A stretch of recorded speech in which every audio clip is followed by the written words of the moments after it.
Scarcity is a concept that refers to the tension between our limited resources and our unlimited wants and needs. For an individual, resources include three things: time, money, and skill. For a country, limited resources include natural resources, capital, labor force, and technology.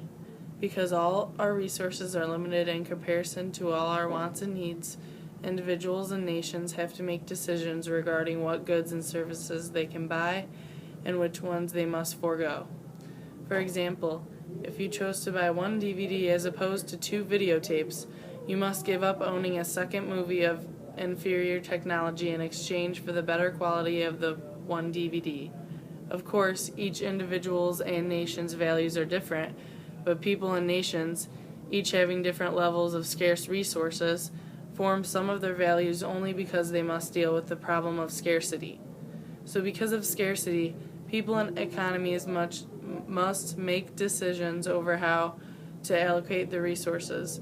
Economics, in turn, aims to study why we make these decisions and how we allocate our resources most efficiently. Opportunity cost is the value of what is foregone in order to have something else. This value is unique for each individual. You may, for instance, forego ice cream in order to have an extra helping of mashed potatoes. For you, the mashed potatoes have a greater value than dessert. But you can always change your mind in the future because there may be some instances when the mashed potatoes are just not as attractive as the ice cream. The opportunity cost of an individual's decisions, therefore, is determined by his or her needs, wants, time, and resources. This is important because a country will decide how to best allocate its resources according to its opportunity cost. Let's look at another example to demonstrate how opportunity cost ensures that an individual will buy the least expensive of two similar goods when given the choice. For example, assume that an individual has a choice between two telephone services. If he or she were to buy the most expensive service, that individual may have to reduce the number of times he or she goes to the movies each month. Giving up these opportunities to go to the movies may be a cost that is too high for this person, leading him or her to choose the less expensive service. Remember that opportunity cost is different for each individual and nation. Thus, what is valued more than something else will vary among people and countries when decisions are made about how to allocate resources.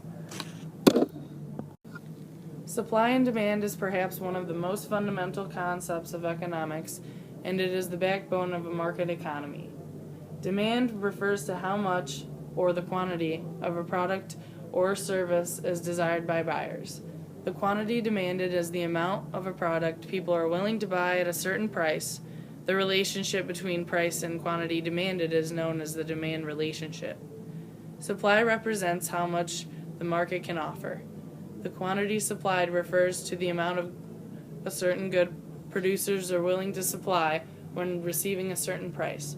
The correlation between price and how much of a good or service is supplied to the market is known as the supply relationship. Price, therefore, is a reflection of supply and demand. The relationship between demand and supply underlie the forces between allocation of resources. In market economy theories, demand and supply theory will allocate resources in the most efficient way possible. How?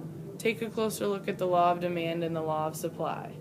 The law of demand states that if all other factors remain equal, the higher the price of a good, the less people will demand that good.